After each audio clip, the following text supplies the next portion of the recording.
झोल मार देवरानी। नहीं नहीं नहीं, ऐसे तो बिल्कुल नहीं चलेगा। कब तक कमारे रहेंगे देवर जी आप? अब मुझे एक देवरानी लाकर दे दीजिए बस। पूरा घर मुझे अकेले से नहीं संभाला जाता। हाँ, जैसे कि देवरानी आकर घर के कामों में आपका हाथ बटाई देगी, है ना? अरे आज के जमाने में घर का काम करने वाली लड़की मिल जाए, ये सोचना भी पाप ही है भाभी। आजकल की लड़कियों को घर का काम आता ही कहाँ है। हाँ हाँ, जैसे कि मैं तो 100 साल पुरानी हूँ ना। मुझे भी शुरू में कहा आता था कुछ, पर माँ जी ने सिखाया और मैं सीख गई। अब तेरी धर्म पत्नी आएगी तो उसे सब कुछ मैं सिखा दूंगी, समझा तू?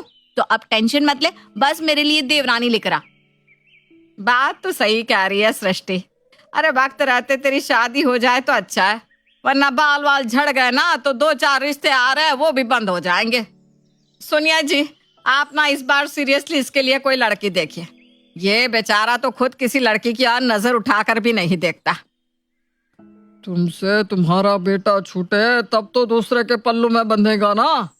तुम्हारे लिए तो तुम्हारा करण अब भी स्कूल जाता हुआ बच्चा है, जो रोज इसे टिफिन पैक करके दे देती हो। आप भी ना जब देखो मेरे बेटे को नजर लगाते रहते हैं। अरे कह दिया ना मैंने, आप रिश्ता देखिए, बाकी मैं संभाल लूंगी। ठीक है, श्री श्री करण कुमार की मातेश्वरी नीलिमा देवी, वैसे भी आपके आगे मेरी चलती कहाँ है। और शुरू हो जाती है तलाश करण की बीवी की। ढूंढू ढूंढू मैं अपने देवर की दुल्हनिया। हाँ हाँ, जब तक देवरानी नहीं आती सारी जिठानियां इसी तरह खुश होकर इधर उधर तलाश करती रहती हैं। और जैसे ही देवरानी आती है तो सुर बदल कर कुछ ऐसा हो जाता है, ढूंढी ढूंढी क्यों देवर की दुल्हनिया। वो कहते हैं ना, घर में नई बहू का आना हंसने से फंसने तक का सिलसिला होता है। करण का परिवार जोरों शोरों से उसके लिए लड़की की तलाश में लग जाता है और उन्हें मिल जाता है एक ऐसे घर का रिश्ता जिनकी उन्हें तलाश थी। हाँ तो जी, सीए कर रही है बेटी हमारी, पढ़ाई लिखाई में जरा भी पीछे नहीं है। और ऐसा भी नहीं है कि पढ़ाई के नाम पर काम चोरी करे, बिल्कुल नहीं जी। इसका बस चले तो अपनी माँ को रसोई में जाने ही ना दे। पर इसकी माँ ना खुद ही इसे पढ़ने को फोर्स करती है। अब बच्ची पढ़ लेगी तो उसके आगे के लिए अच्छा होगा ना। कुछ कर लेगी, 2 पैसे कमाएगी तो शादी के बाद अपने पति को ही तो देगी। हम कौन सा लेने आने वाले हैं। लो देवर जी, मिल गई घर का काम बाहर का काम जानने वाली संस्कारी तौर तरीके वाली देवरानी। और करण की पत्नी बनकर, या कहे सृष्टि की देवरानी बनकर, मुक्ता संतोष निवास में आ जाती है। गृह प्रवेश के वक्त रस्में पूरी कर जैसे ही मुक्ता घर के अंदर आती है, सृष्टि कहती है, अपना हाथ आगे ला मुक्ता, ये ले इस घर की चाबी। अब इन चाबियों को ना तू ही संभाल। इन्हें संभाल संभाल कर मैं थक गई हूँ। अब तुझे ही देखना है, मेरे प्यारे देवर जी को भी और इस घर को भी। पर शुरुआत से ही ये सब आप करती आ रही है भाभी। आपसे अच्छा हिसाब किताब इस घर में कौन कर सकता है। तुम टेंशन मत लो करण, मैं सीए की पढ़ाई कर रही हूँ। हाँ माना भाभी को तजुर्बा होगा, पर ये मेरा प्रोफेशन बनने वाला है। इसी बहाने मेरी प्रैक्टिस भी होती रहेगी और एक के हाथ में घर का खाता रहेगा तो पैसों की बचत तो होनी है। और वो बचत के पैसे हमारे ही तो काम आएंगे, है कि नहीं भाभी? ले, ये तो तुझसे भी होशियार निकली, बहुत जमेगी हमारी मुक्ता।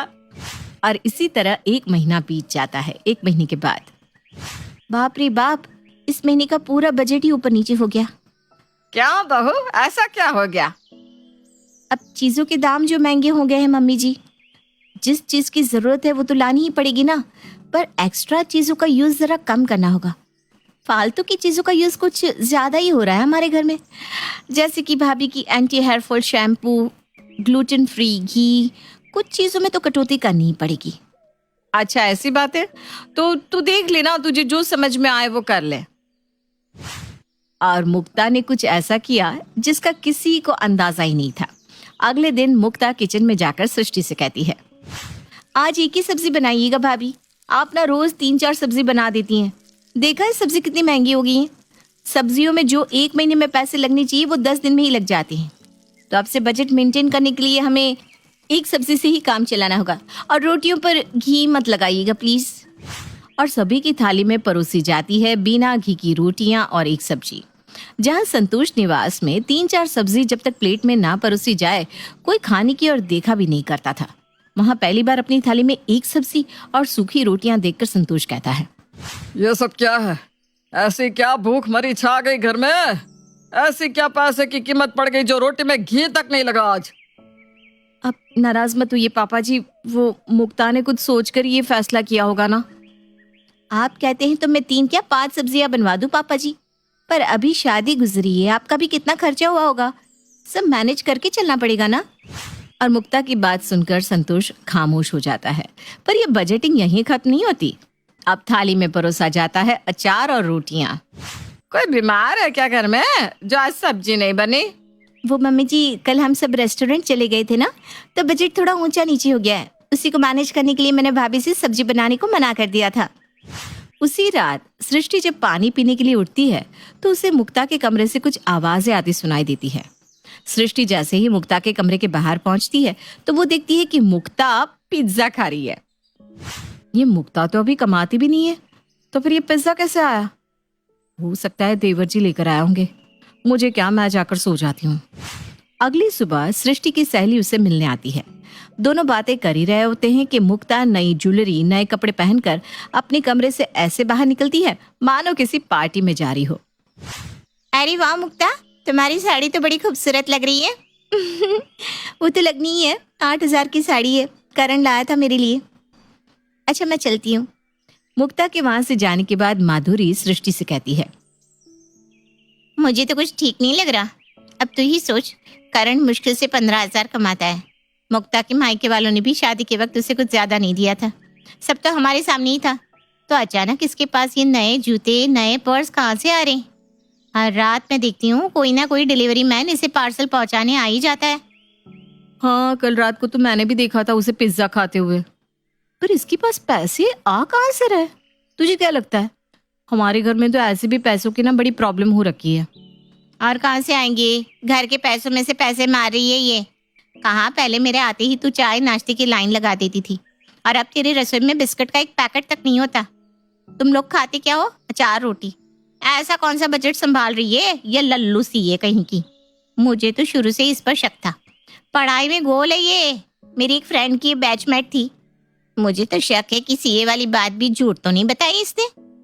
माधुरी की बात सुनकर सृष्टि की आंखों पर बंधी पट्टी उतर जाती है और वो सीधा मुक्ता के कमरे में जाकर हिसाब की कॉपी देखती है, जहां वो सारा घपला देख लेती है। गुस्से में चिल्लाती सृष्टि कमरे से बाहर आती है। महीने में राशन के नाम पर 35,000 तुम्हारे हाथों में दिया जाता है, और महीने के राशन का खर्चा 8,000, तो बाकी के पैसे कहाँ गए? पहले जो बिजली बिल 5,000 का आता था, अब 2200 का आता है। पर तुम बिल के नाम पर 6,000 ले लेती हो, तो बाकी के पैसे जा कहाँ रहे? ये भाभी क्या कह रही है, जवाब दो मुक्ता।